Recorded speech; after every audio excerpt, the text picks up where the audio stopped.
vivermos uma vida contente no Senhor, viver uma vida de contentamento pleno, de apesar das circunstâncias, vivermos esta alegria contente de adorar o Senhor.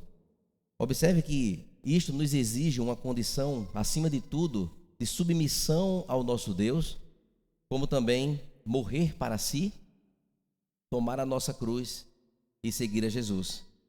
Em outras palavras, o contentamento vem quando vivemos então uma vida cristã consistente de obediência, de compreensão de que mesmo sendo desafiador, a nossa vida está resguardada nas mãos do Deus eterno, poderoso sobre todas as coisas, e nele podemos confiar.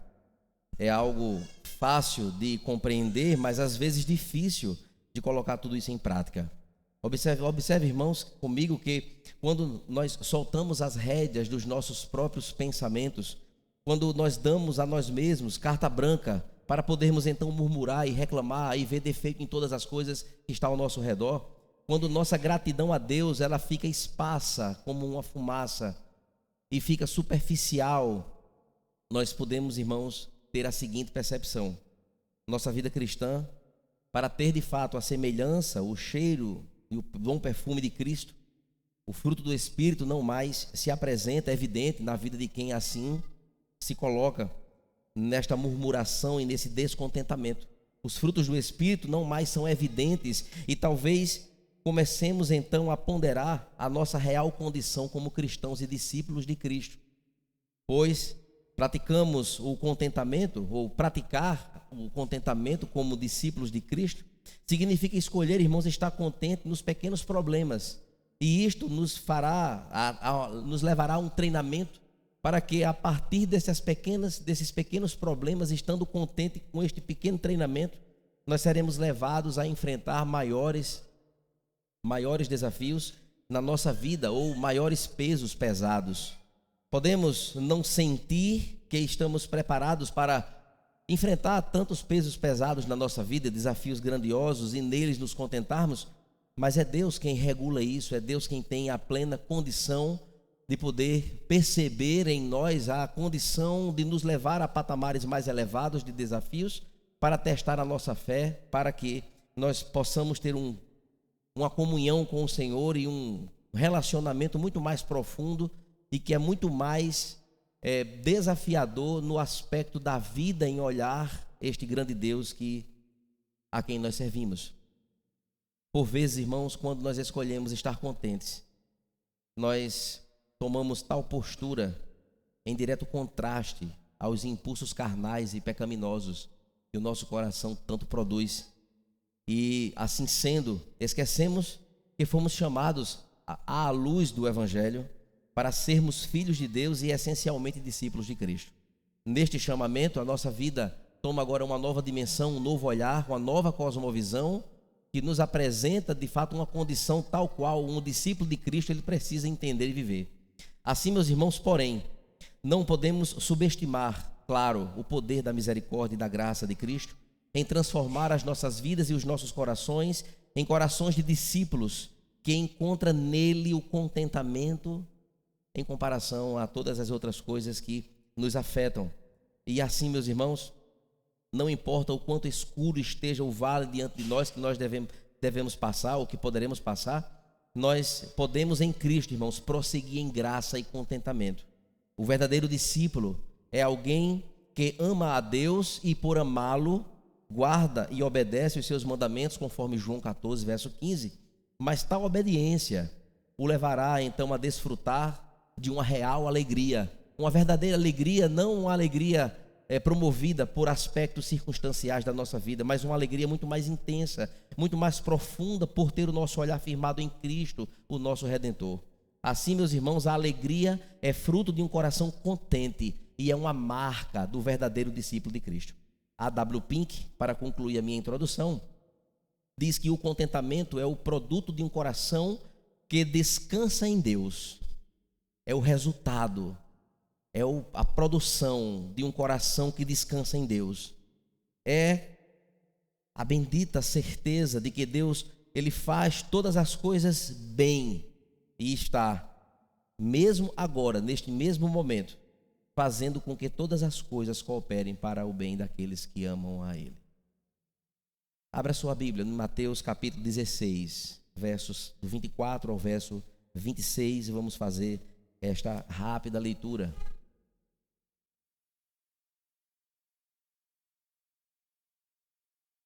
Mateus 16.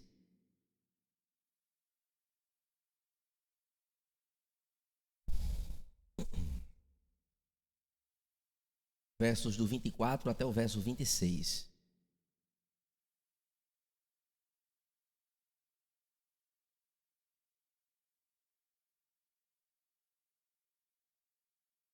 Mateus capítulo 16, versos do 24 ao 26. Diz assim: Então Jesus disse aos seus discípulos: Se alguém quer vir após mim, negue-se a si mesmo, tome a sua cruz e siga-me.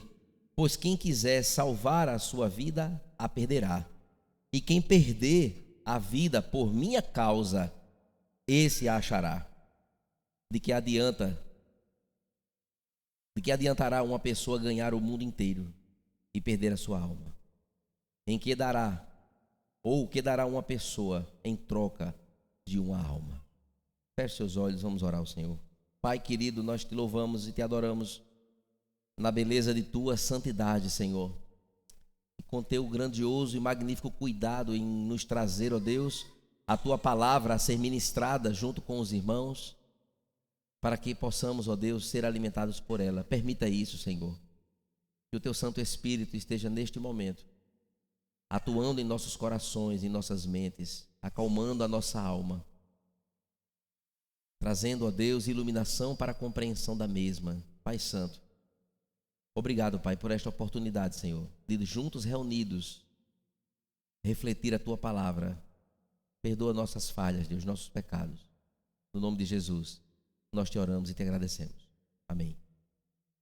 Meus irmãos, observe que esta fala de Jesus, nestes 3 versos que nós lemos aqui diretamente, aconteceu logo após um diálogo tenso com Pedro, quando então já meio que já próximo, né, de acontecer o desfecho da morte e ressurreição de Cristo, Jesus já começou então a dar alguns sinais, algumas falas neste aspecto de que aconteceria então dele padecer, dele morrer. E Pedro então ele começa a pelejar com Jesus e de forma muito clara ele começa agora a combater aquelas palavras de Jesus, e o apóstolo começa então a trazer argumentos, tentando convencer o mestre de que ele não precisava passar por aquilo, ele não precisava morrer, ele não precisava passar por todo aquele momento, né, de findar a sua vida aqui e ressurgir ao terceiro dia, sofrer uma morte tão tenra, assim como ele apresenta no verso 21, a partir do 21 deste mesmo capítulo. Então Pedro, então, ele começa então a reprovar as palavras de Jesus. E Jesus, irmão, de forma muito contundente, de forma muito certeira, de forma muito forte, de forma muito justa, Jesus então rebate a fala de Pedro e diz a Pedro, em versos anteriores, de forma muito aberta, que Pedro deixou que a ação de Satanás tomasse o pensamento dele, para que ele viesse então a ser levado a argumentos que impedissem o cumprir da missão de Cristo, pois Cristo veio. Ele veio para cumprir o seu plano perfeito, e a morte estava dentro deste arcabouço de acontecimentos. Estava tudo correto. O acontecimento da morte de Cristo precisava acontecer para que o plano de Deus fosse estabelecido e fosse cumprido, para que nós tivéssemos acesso a Deus e fôssemos salvos, resgatados pelo poder do sangue de Jesus, como foi cantado aqui há poucos minutos. Observe então, irmãos, que é justamente depois disso que Jesus disse então aos seus discípulos: se alguém quer vir após mim, negue-se a si mesmo. Ele está agora reforçando o que aconteceria. Negue-se a si mesmo, tome a sua cruz e siga-me. E estas palavras, irmãos, estas palavras nos colocam diante de uma contundente realidade de que sem um contentamento no Senhor, em Cristo, nós não vamos entender isso aqui. Nós não vamos tomar a nossa cruz, nós não vamos negar a nós mesmos, nós vamos ter dificuldade de seguir a Jesus. E o discípulo então, ele tem essa marca registrada essa marca imprimida em si, quando o verdadeiro discípulo de Cristo se apresenta em uma vivência de relacionamento com esse Deus, com esse Senhor Jesus, que é Senhor das nossas vidas, e ele vai agora apresentar, nesta sua essência de ser um verdadeiro discípulo, o contentamento. Aí, meus irmãos, abrindo aqui um parêntese nesta elucidação do acontecimento, do que aconteceu nesse texto, eu queria abrir um parêntese aqui e dizer que muitas pessoas interpretam a cruz como um fardo que devem carregar por suas vidas, muitas vezes por uma dificuldade com alguém, por um casamento tenso, por um trabalho penoso, por lidar com enfermidades crônicas, lutas familiares, etc. De fato, irmãos, o orgulho autopiedoso diz: esta é a minha cruz, que eu tenho que carregar pelo resto da minha vida. No entanto, irmãos, tal interpretação não é o que Jesus quis dizer quando disse: toma a sua cruz, vem e segue-me. 2000 anos depois, os cristãos veem a cruz como um símbolo apreciado de expansão da graça de Deus, de expiação pelos nossos pecados, um símbolo de perdão, de graça e de amor. Amém, maravilha.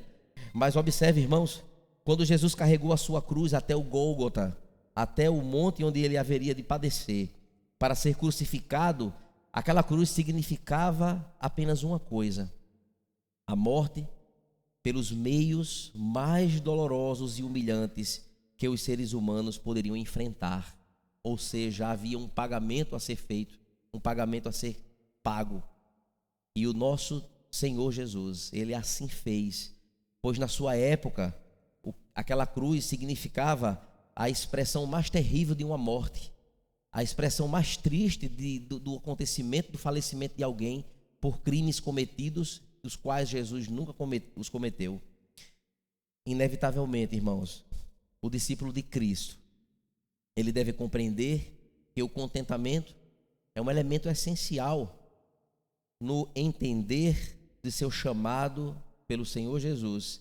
Ou seja, é uma marca em sua vida e é uma realidade que nos convoca nesta noite, nós todos que aqui estamos, a viver uma vida de um verdadeiro discípulo de Cristo, uma vida de contentamento no Senhor. Observe, irmãos, que no verso 24, então, Jesus começa a falar sobre o custo do genuíno discípulo. Há um custo para isso, não é? E de fato, o texto sagrado diz de forma muito clara.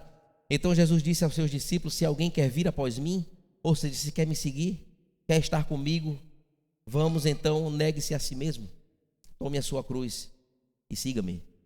E aqui, meus irmãos, nós encontramos Jesus fazendo esta declaração forte, que, diferente do entendimento político daquela época acerca do Messias, caiu então numa condição de que há um entendimento de uma flecha, numa prova de fogo no coração daqueles homens, quando ele disse: se alguém quer vir após mim, mesmo depois daqueles homens todos terem caminhado tanto com Jesus. Jesus então traz essa palavra de forma muito contundente. Aqui já havia o chamado daqueles homens para seguir a Jesus, aqui já havia acontecimentos que eles tinham visto da parte de Jesus, os ensinamentos de Jesus, mas naquele ponto crucial, quando as coisas se afunilam, para que Jesus agora demonstre na expressão de sua fala e dos acontecimentos ao redor, pudesse então demonstrar para eles se de fato eles eram discípulos de Jesus. Quem quiser vir após mim, quem quiser vir após mim, Jesus está claramente identificando, irmãos, aquele que de alguma forma havia sido alcançado com sua mensagem, pessoas que os seguiam por algum motivo naquelas multidões. Parece-me que Jesus então está deixando claro que segui-lo não é meramente uma decisão simples, não é somente ir com a galera, não é somente chegar e sentar e dizer: ah, que lugar bom, que lugar maravilhoso, é muito bom, é muito isso, é muito aquilo. Não meramente essas coisas bem superficiais, irmãos, mas é algo muito mais profundo que traz consigo consequências. Antes é uma decisão que se dá por esse chamamento soberano de Cristo, que precisa ser tomado de uma forma racional e com fé, que é o que vai nos direcionar para um contentamento verdadeiro e real com Cristo, apesar de todas as lutas e circunstâncias que nós temos que enfrentar. Assim, meus irmãos, Jesus prepara os seus ouvintes para escutar a sequência de exigências que eles precisavam ouvir para seguir a Jesus verdadeiramente. E a pergunta desta noite é: nós vamos continuar seguindo a Jesus?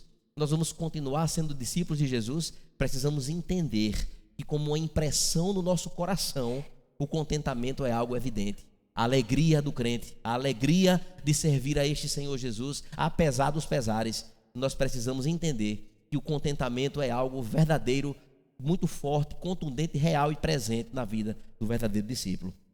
Vejam nas palavras de Jesus que a primeira coisa que ele teria então de fazer, de dizer: negue-se a si mesmo. Queridos, é uma frase bem conhecida e muitas vezes nós não paramos para analisar o que é, até onde é que esse negue-se ele alcança.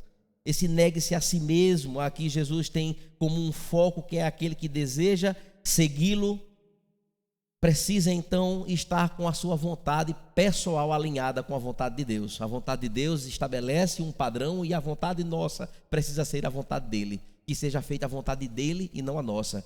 Aí a gente vai começar a entender o que é negar a si mesmo. O nosso coração está inclinado, às vezes até com boa intenção, entre aspas, e não está na vontade do Senhor. Até aparentemente está bonito e tudo organizado e é plausível, mas no fundo, não é a vontade do Senhor. Então precisamos, irmãos, entender que a vontade de Deus, ela se choca muitas vezes com a nossa própria vontade. O não de Deus é algo extraordinário, assim como o sim também é. É muito bom ouvir de Deus o não, porque no não do Senhor, Ele está dizendo para mim: quem sabe o que é melhor para você sou eu. Isto parece ser bom aos seus olhos, mas eu estou tirando de você porque o fim dele não é bom. O não de Deus é maravilhoso. E negue-se a si mesmo, então, irmãos. Todos aqueles que seguiam a Jesus precisavam ter a capacidade de considerar a vontade do Senhor de forma superior à sua própria vontade. Atitudes então claras, escolhendo então a vontade de Deus e negando a sua própria naquilo que for necessário. Como exemplo, irmãos, nós podemos citar o ensino que devemos amar os nossos inimigos. Será que nós temos inimigos? Nós temos logo de cara, né? 3.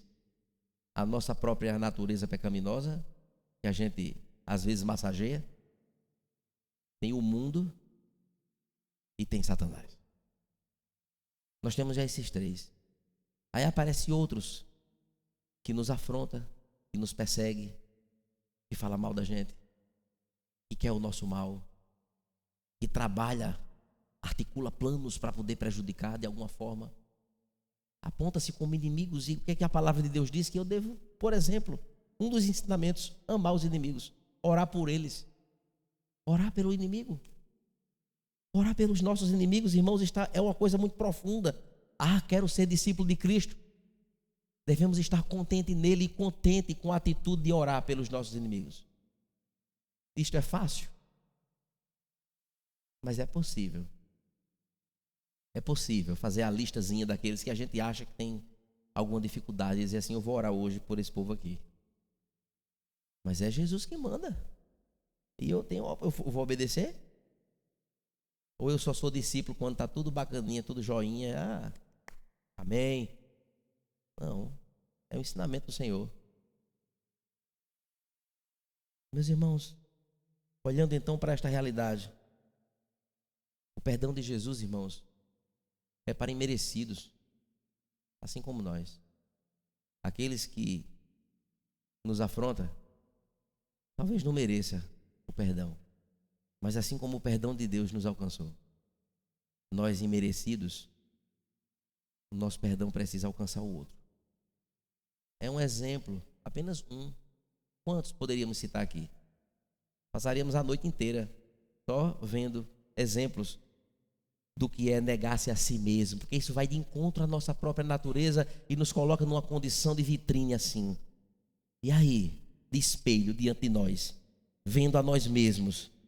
Observe, irmãos, que Cristo mostrou como isso é feito quando Ele orou por aqueles que estavam na sua crucificação. Quando disse assim: Senhor, Pai, perdoa-os, porque eles não sabem o que estão fazendo. Que palavra forte. Ele apanhou daquelas pessoas. Ele levou pauladas daquelas pessoas. Rasgaram suas roupas. Fizeram o que quiseram com o Senhor. O Senhor estava ali desarmado, humanamente falando. E naquele momento, lá na cruz, ainda orou por aqueles. Meus irmãos, negar a si mesmo não é um conjunto de ações diárias, irmãos, que vamos tomando à medida que os conflitos e as coisas vão aparecendo na nossa vida. É algo muito mais essencial. Mas a segunda coisa que Jesus então aponta é: tome a sua cruz. E tomar a cruz, meus irmãos, seguir a Cristo, é tomar sobre si algum sofrimento, sem nenhuma dúvida. E não teríamos se nós não o seguimos, talvez. Mas seguir ao Senhor, às vezes nos dá até prejuízo, inicialmente, prejuízos financeiros. Quando a gente está naquela, precisando daquele emprego e chega aquela proposta indecente. Ajeita aqui que eu consigo aqui um negócio para tu aqui, por debaixo dos panos. E o crente verdadeiro diz: desse jeito eu não quero. Eu fico comendo biscoito em casa o mês todinho e fazendo café no micro-ondas enquanto a luz não corta. Mas eu vou pedir a Deus, porque eu sou discípulo dele. Eu preciso de uma ação providente dele, não dessa forma. E isso, irmãos, choca a pessoa, choca o mundo. Mas viver assim, irmãos, é de fato abraçar esta causa, abraçar esta condição de contentamento. A cruz, irmãos, era um objeto muito famoso entre os judeus, pois centenas de crucificações aconteciam ao longo de todo o tempo, de um ano, de uma temporada, e realizadas então pelos romanos, e muitas foram claramente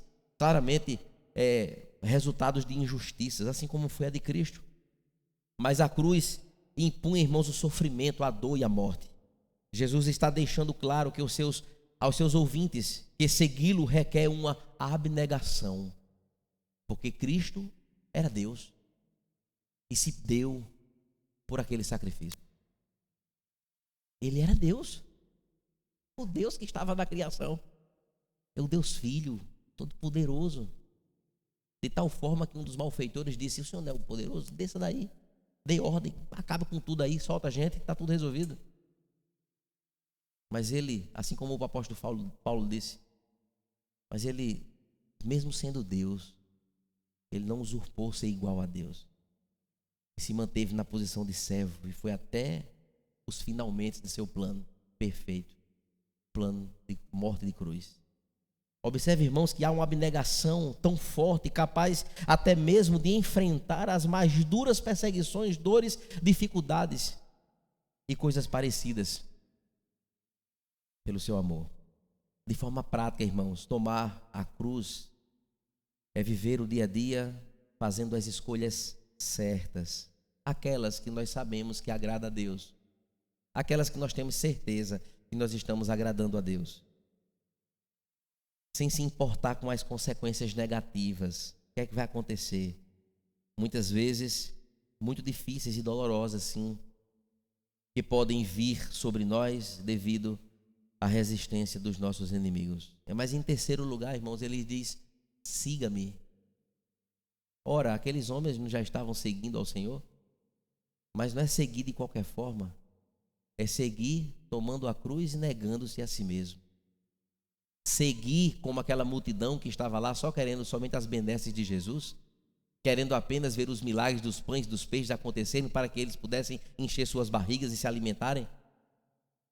Quando Jesus começou a encurtar as rédeas do seu discurso, quando ele começou a funilar todas as condições verdadeiras pelas quais ele estava ali, nas expectativas contrárias do povo de ter agora um libertador, um homem poderoso que agora vai libertar Israel e fazer daqui uma grande nação, Jesus começa então agora a falar de coisas espetaculares que mexeu com o interior de uma multidão inteira. E o discurso ficou duro, o discurso ficou pesado. Discurso pesado.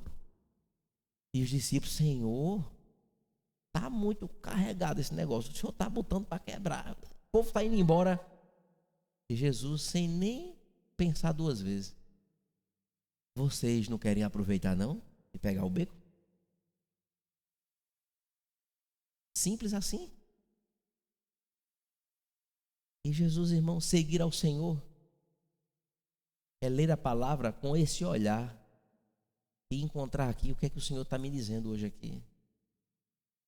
Qual é a fala dele para mim? O que é que eu devo aprender disso aqui hoje, nesta porção de hoje?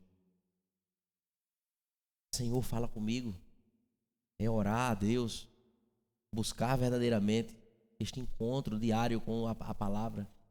Não apenas uma leitura superficial, mas uma leitura mais aprofundada. E meus irmãos, observe que nesta terceira condição, siga-me, toda essa abnegação trazia em si uma grandiosa bênção.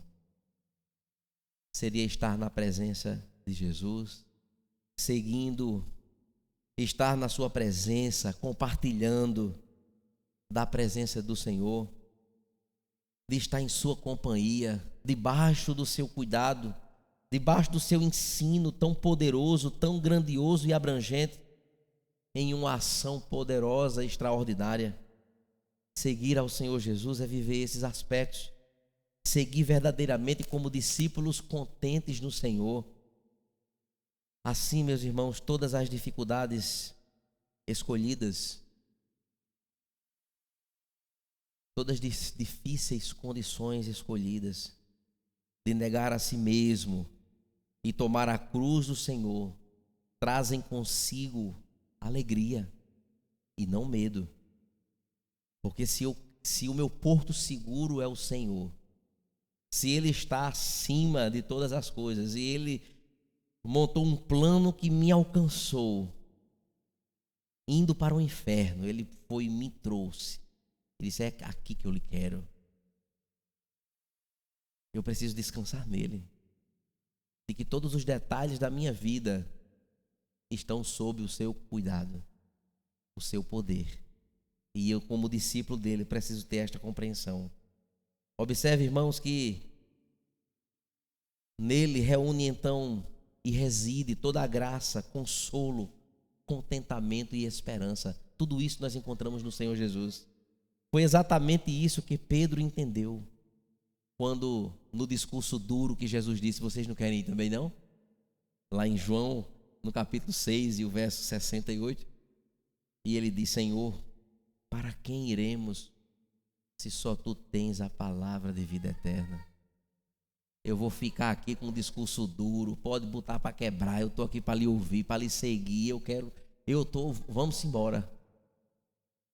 Ele entendeu. Por isso, amados irmãos, tomar a nossa cruz e seguir ao Senhor Jesus, negando-se a si mesmo, é uma evidência muito contundente de contentamento alegre, de rendição absoluta, de que apesar de todas as circunstâncias e acontecimentos, nós somos capacitados a este contentamento extraordinário, pois nele nós encontramos a verdadeira esperança para a nossa vida. O verso 25, irmãos, que o Senhor Jesus, ele avança um pouco mais, numa equação bem diferente, quando diz: pois quem quiser salvar a sua vida, a perderá. E quem perder a sua vida por minha causa, esse a achará. E meus irmãos, humanamente falando, esta é uma equação difícil, humanamente, de compreensão. O Senhor Jesus, ele ensina então a um cálculo que nos apresenta um padrão de valores muito diferente da nossa realidade, muito diferente daquilo que nós estamos acostumados a ver nas pessoas, no mundo inteiro, na nossa geração. Depois de Jesus ter ordenado tomar a cruz, e disse algo ainda mais enfático e profundo neste verso 25. Onde quer que Jesus fosse, de fato, irmãos, ele atrairia multidões. Embora essas multidões o seguissem como um Messias político. Sua visão de quem o Messias realmente era estava na cabeça daquelas pessoas de forma distorcida. Eles achavam que Cristo de fato iria ser aquele libertador político, como nós falamos. Até mesmo o próprio ciclo mais íntimo dos seus discípulos pensavam alguns assim. De tal forma que os dois discípulos de Jesus, Cleopas e seu companheiro, quando iam para Emaús, o trato, a conversa naquela caminhada era justamente o descontentamento. O descontentamento, porque já era o terceiro dia e cadê Jesus? Decepcionados. E agora? E Jesus, a sua presença, fez toda a diferença no convergir do final da caminhada, quando eles viram Jesus diante dos seus olhos, ao entrar naquela cabana quando Cristo partiu o pão e deu graças pelo pão. Eles viram que Jesus realmente tinha ressurgido, estava perfeito, glorificado diante dos seus olhos. E voltam então para dar a notícia aos seus companheiros. Meus irmãos, observe, queridos, que tudo isso traz para nós o entendimento de que em algum momento, no momento tenso daquela realidade de vida, a popularidade de Cristo então afundou completamente, até que o Senhor Jesus se apresentasse para aqueles homens, e tantos momentos marcantes aconteceram ali, e um deles foi o encontro dele com Pedro, quando falou por 3 vezes: Pedro, tu me amas? Ali foi extraordinário.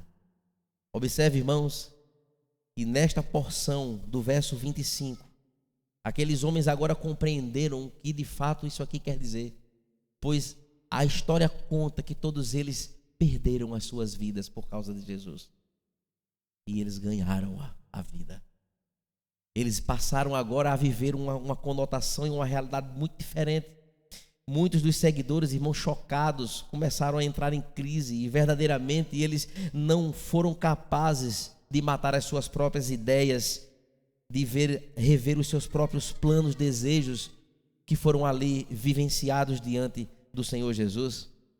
Mas seguir Jesus, irmãos, é fácil quando a vida ela começa a correr sem problemas nenhum. Está tudo bem. Tem dinheiro, tem saúde, tem conforto, tem lazer, tem amor, tem família perto, tem tudo, está tudo, é muito bom. Fica fácil. Fica muito a favor do vento. Fica muito na inércia dos acontecimentos. Mas quando, irmãos, as coisas elas tomam uma condição diferente, quando de fato, neste verdadeiro compromisso que nós temos com o Senhor, somos levados a viver duras provações, nós podemos então observar e testar a nossa própria fé e ver o quanto descontente ou contente nós estamos em Cristo. O discípulo, irmãos, é um ser chamado pelo Senhor, e ele vai entender, e ele precisa entender que isto exigirá dele sacrifício, exigirá dele renúncia, exigirá dele muitos nãos que às vezes ele precisa dar em detrimento do seu próprio coração. E isto é muito sério, muito sério. Vivemos hoje em um tempo, irmãos, que pela conveniência vale tudo. É conveniente? Tá bom, estou dentro, tem que fazer isso. É bom para mim, eu vou ganhar o quê? Estou colado. Não pensa nem 2 vezes. E muitos casamentos arruinam por conta disso. Porque pessoas dizem sim a quem Deus já disse não. Mas a pessoa teima, insiste e vai pagar preço. Isso, irmãos, a gente vê todo dia. Todo dia. Mocidade aqui presente, jovens solteiros. Cuidado. Estou botando medo não. Estou só dizendo cuidado, para não dar um sim a quem Deus diz não. Observe, queridos, o verso 26 então. O verso 26 diz: de que adianta uma pessoa ganhar o mundo inteiro e perder a sua alma? Ou que daria uma pessoa em troca de sua alma? Observe, irmãos, que Quando o Senhor Jesus então atribui agora esta metáfora, esta explanação, incluindo a alma da pessoa, porque nós precisamos entender que o Senhor nos deu uma alma e ela é eterna. Agora, onde vamos viver esta eternidade? A nossa matéria se acabará, virará pó. Mas a Bíblia diz que um dia esse pó voltará a ser recomposto para receber novamente a nossa alma, o nosso espírito. E estaremos mais uma vez diante do Senhor agora com o corpo glorificado para viver esta eternidade. Mas esta eternidade onde será? Será com Ele ou distante dele? Será com Ele como um discípulo que aprendeu a ser contente, assim como o apóstolo Paulo esparge na carta aos Filipenses? Ou como aqueles que rejeitam o Senhor Jesus? Precisamos pensar nisso, irmãos, pois Jesus conclui o seu raciocínio fazendo uma comparação de valores entre coisas terrenas em detrimento de coisas eternas. E João Calvino, ele fez um comentário acerca deste versículo que eu queria recitar para os irmãos aqui. Quando ele fala então sobre o verso 26, de que adianta o homem perder a sua alma, João Calvino, ele diz o seguinte: a palavra alma é usada aqui no sentido mais estrito. Cristo lembra aos seus discípulos que a alma do homem não foi criada meramente para desfrutar do mundo por alguns dias, mas para obter, por fim, sua imortalidade no céu. Era o plano do Senhor. É o plano dele. Mas por conta do pecado, uma grande multidão haverá de não estar nesse plano aqui, no sentido de estar na eternidade no céu. João Calvino continua dizendo: que descuido e que estupidez brutal é essa, que os homens estão tão fortemente apegados ao mundo e tão ocupados com seus assuntos, a ponto de não considerar por que nasceram, e que Deus lhes deu uma alma imortal, para que, quando terminado o curso da vida terrena, que por sinal é bem curta, valendo lembrar isso, eles poderiam viver eternamente no céu. É de fato, é universalmente reconhecido que a alma é de maior valor do que todas as riquezas e prazeres do mundo, mas, no entanto, os homens são tão cegos pelas suas visões carnais que conscientemente e voluntariamente abandonam suas almas à destruição, para que o mundo não nos fascine com suas seduções. Lembremos-nos do valor excelente da nossa alma, pois, se isso for considerado seriamente, dissipará facilmente a imaginação vã da felicidade terrena. João Calvino conclui assim. E aí, meus irmãos, o que achar a vida? O que achar a vida, irmãos, é de fato, observe bem, o que é o achar ou ganhar a vida que Jesus fala de forma clara neste verso. É traçar planos, é empreender, é de fato empenhar-se totalmente para progredir, ganhar dinheiro, enfim, ter como alvo um sucesso profissional da vida, desprezando neste processo o nosso Deus. Isto é ganhar a vida. Estou nem aí para Deus, meu amigo. Eu quero fazer o meu aqui, quero o meu pezinho de meia. A conversa é essa. Meu pezinho de meia. E minhas coisas, e meus prazeres, e pronto. Por aí vai. Nós sabemos muito sobre esse assunto, sobre isso. Confiar somente em si, na sua capacidade própria, nos seus talentos, sem tempo para Deus, renunciando o seu próprio senhorio, agir como se não precisasse de Deus. A Bíblia chama, irmãos, estes de tolos, de soberbos e de loucos, pois caminham para a perda da sua própria alma, conforme Lucas 12 e o verso 20. Ao contrário, irmãos, E quem perde a vida, como é que é? Perder a vida é também traçar planos. Mesma coisa. É também se empenhar totalmente na progressão, em progredir. Também é ganhar dinheiro. Também é ter como alvo o sucesso profissional. Está tudo dentro do pacote, igualzinho, tudo certo. Até aqui está tudo igual, tudo do mesmo jeito. Porém, é exatamente em uma outra perspectiva. A perspectiva ela é modificada. Porém, ele faz tudo isso, só que valorizando a pessoa do seu Senhor, priorizando as coisas do seu Senhor, sendo administrador dos bens que é do Senhor, porque tudo é dele. Você só toma conta. Cuide bem, porque foi ele que te deu, para a glória dele. Isso é perder a vida. O achar, tudo sou eu, é meu. O perder é dizer: Senhor, obrigado porque o Senhor me deu. Obrigado porque o Senhor fez. Senhor, o Senhor tem prioridade na minha vida. Senhor, não é a igreja que tem que se adequar à minha agenda. Não, eu que preciso priorizar as coisas do Senhor.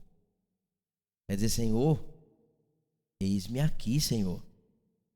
O que eu tenho aqui está ao teu dispor. Como é que o Senhor quer que eu faça? É pouco e pequeno, mas está aqui à disposição. Senhor, eu estou alegre, Senhor, porque eu corri tanto, só deu para chegar até aqui. Mas louvado seja o teu nome por isso. Senhor, eu poderia ter ido muito mais longe, mas eu não fui, Senhor. Sabe por quê? Era para roubar e enganar os outros. Eu não quero não, Senhor. Eu vou ficar até aqui.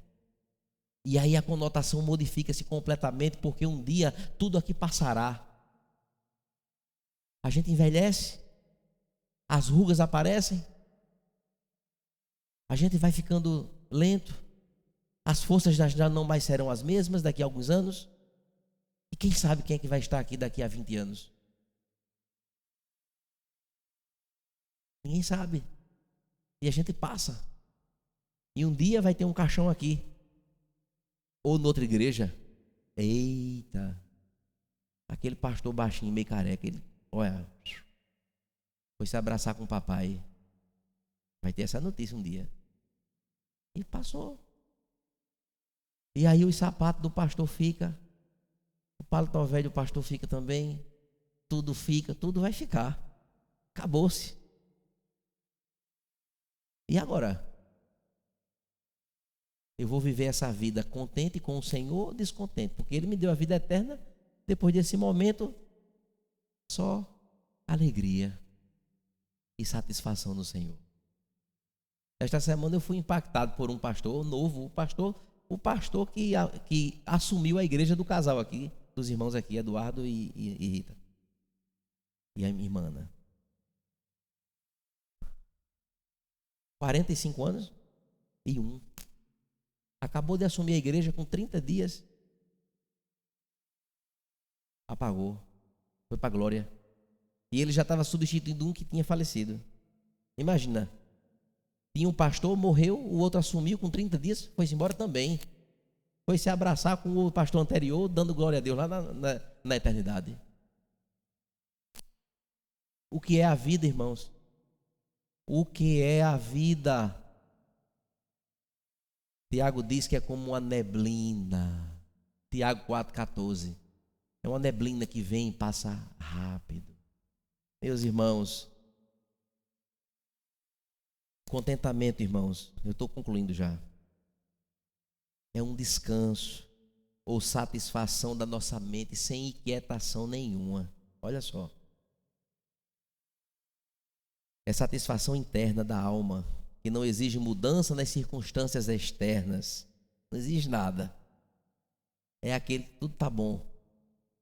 O que tem está valendo, está tudo jóia. Se é beijo, é beijo. Se é abraço, é abraço.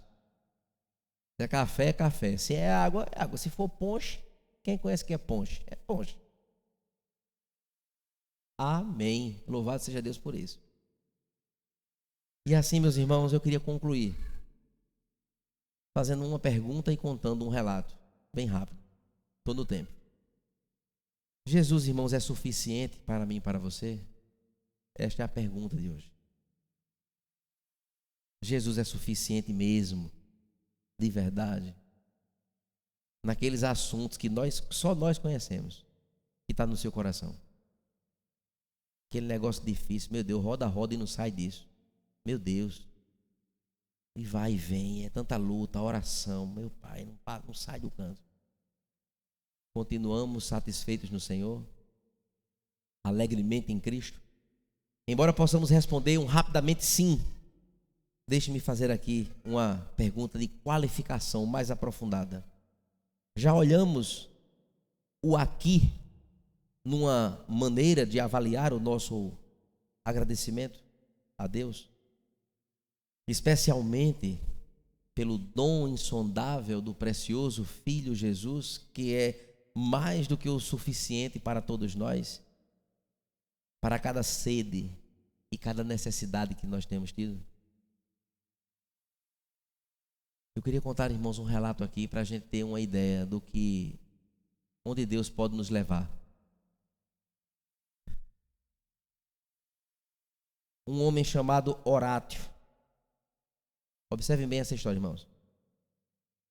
Horátio era um advogado ilustre, renomado, de Chicago. Casou com uma jovem chamada Ana. Em 1870, eles tiveram um filho. E este filho, ele morreu. Depois veio uma sequência de 4 filhas. 4 filhas, olha só. O menino morreu e ficou 4 filhas agora. E esse povo todo servo do Senhor, crentes em Cristo Jesus. Observe, irmãos, que estava havendo nos Estados Unidos uma série de incêndios. Aqueles incêndios que tem, e muitos ficaram desabrigados e foi uma luta, um corre-corre muito grande. Na região onde eles moravam, ficou tudo muito complicado, muito difícil. E eles decidiram, então, fazer uma viagem para um outro local de navio. E Horátio, então, teve uma grande perda financeira nos seus negócios lá em Chicago. Destruiu parte da cidade, tudo, e ele trabalhava e conseguiu, então, estabelecer um padrão para que ele pudesse, então, ir para um outro local. Então, Horátio, ele tentou viajar, então, com todos da sua casa, uma viagem longa de navio. Ele foi para uma outra região distante, mas por conta de um compromisso, ele mandou a esposa e as 4 filhas do navio para ir no outro dia. E aí, meus irmãos, em um determinado ponto da viagem, dentro de 12 minutos apenas, houve um problema na embarcação que estava a esposa e as filhas. E 256 pessoas morreram em alto mar. Afundou. Veio um resgate, salvou algumas pessoas e a esposa foi resgatada. Ao chegar no destino, ela manda um telegrama para o marido. E o telegrama dizia: salva, porém só. As filhas morreram. Imediatamente Horátio então pegou o próximo navio e foi ao encontro da esposa. E num determinado momento da viagem, ele foi avisado na embarcação: olha, aqui foi o local do naufrágio, onde nós estamos passando aqui. Imediatamente Horátio vai para a sua cabine, pega um papel, uma caneta ou uma pena, não lembro, a história não conta, acho que caneta. Voltou e começou a escrever, dizendo o seguinte: se paz a mais doce me deres gozar, se dor a mais forte sofrer, ou seja o que for, tu me fazes saber que feliz com Jesus sempre sou. Esse hino, irmãos, é muito conhecido. e que retrata exatamente a história real de uma família que perdeu 4 filhos da sua casa de uma só vez. E esse pastor, então, aliás, este homem, não é, servo do Senhor, deu uma grande demonstração do que é ser contente em Cristo, entendendo que propósitos insondáveis estavam presentes naquela história. E, meus irmãos, o hino tem 4 estrofes. Eu ia até pedir para os irmãos cantarem, mas eu não sei nem se sai. Se dá para sair. No final a gente canta. Venham para cá para a gente cantar? Dá tempo. E a letra diz: se paz a mais doce me deres gozar, se dor a mais forte sofrer, ou seja o que for, tu me fazes saber que feliz com Jesus sempre sou. E o refrão diz: sou feliz com Jesus, meu Senhor. Embora me assalte o cruel Satanás e ataque com vis tentações, ó certo eu estou, apesar de aflições, que feliz eu serei com Jesus. Meu triste pecado por meu Salvador foi pago de um modo cabal. Valeu-me o Senhor, ó mercê sem igual. Sou feliz, graças dou a Jesus. Por último ele diz: a vinda, eu anseio do meu Salvador. Os olhos dele estavam na glória, na eternidade.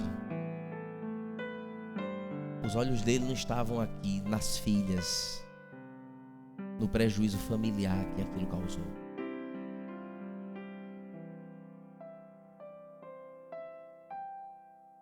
E ele conclui dizendo: a vinda eu anseio do meu Salvador. Em breve virá me levar ao céu, onde vou para sempre morar, com remidos na luz do Senhor. Meus irmãos, eu confesso que foi difícil até de eu ler isso aqui, diante de uma história de um servo do Senhor, que viveu momentos terríveis em sua vida, nos aspectos circunstanciais. Impotente, tem o que fazer. Quando ele soube, já estavam mortas. Não tinha telefone, não tinha rádio, não tinha nada. Veio uma mensagem, eu lembrei até da história do domingo passado, quando o irmão João, 2 palavras só a cada 5 anos, e a mulher disse: salva, porém só. E eu queria que os irmãos ficassem de pé para a gente cantar esse hino juntos. Na nossa versão, que eu não sei nem qual é aqui, né? Vamos louvar ao Senhor.